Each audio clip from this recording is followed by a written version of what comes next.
Merhaba. Hoş bulduk. Merhabalar. Merhabalar. Bunlar delikanlı ya. Maşallah. Maşallah, maşallah. Selamun aleyküm. Mehdivan, adın ne senin? Evet, başkan benim Muhammed. Sen niye bu kadar tatlısın ya? 6 yaşındasın. Maşallah. Hem de yaşın da büyümüş. Bir de yakışıklısın. Biraz da artiste benziyorsun biliyor musun? Başını öne doğru getir kuzum. Aferin oğluma. Oo. Nasıl? Daha da tatlı oldu. Ne kadar güzel Vay, oldu vay. ya. Ne kadar güzel oldu ya. Arkadaşlar. İnşallah. Ne seviyorsun içeride en çok? Hadi.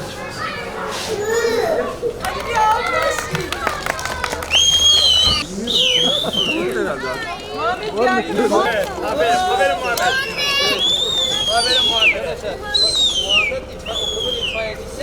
Evet. Muhammed'e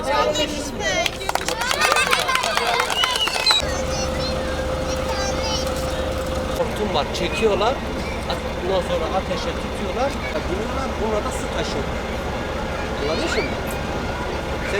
Önce bunu mu deneyelim? Bir deneyelim hemen. Bakalım yaklaşalım. Evet, itfaiyeciler öne gidiyor. Evet. Dur bakayım Muhammed, senin yerini iyicene düzelten.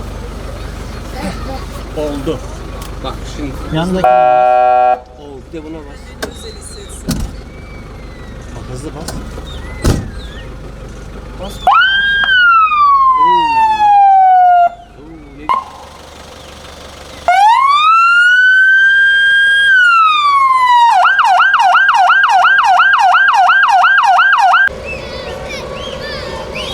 Mutlu oldum ama başkanlığımı da sonra yaparım başkanlığı. Sonra da başkanlık yapacakmış. Tamam, anlaştık Muhammed. Anlaştık. Anlaştık. Aha. Tamam, sen çok hepinize, itfaiye teşkilatına, itfaiye erlerimize, hepinize ayrı ayrı teşekkür ederim. Bugün Muhammed'le meslektaş oldunuz. Çok güzel vakit geçirdi Muhammed sizinle. İnşallah büyüyünce Muhammed sizinle yine meslektaş olacak. Hayırlı işlerde koşturacak, hayat kurtaracak, can kurtaracak. Rabbim sizleri de kazalardan korusun. Güle güle çalışın, hayat kurtarın. Bu da genç itfaiyeci meslektaş. Artık bundan sonra size emanet ediyorum. Başkanımıza çok teşekkür ediyoruz. Oğlumun hayali vardı, gerçekleştirdi, mutlu etti. Çok teşekkür ediyorum burada. Muhammed kardeşimizin günüydü. En büyük hayali itfaiyeci olmaktı. Sağ olsun itfaiye teşkilatı bugün Muhammed'in bu güzel hayalini gerçekleştirdi.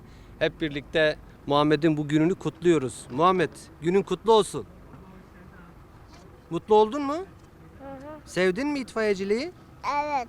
Evet, Muhammed itfaiyeciliği çok sevdi. İtfaiyeci amcalar da burada örnekle yangın söndürmeyi gösterdiler. Araca bindi, alarm seslerine bir denedi tek tek.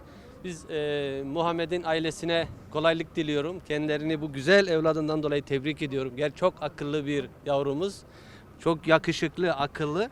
Rabbim bağışlasın sizlere inşallah.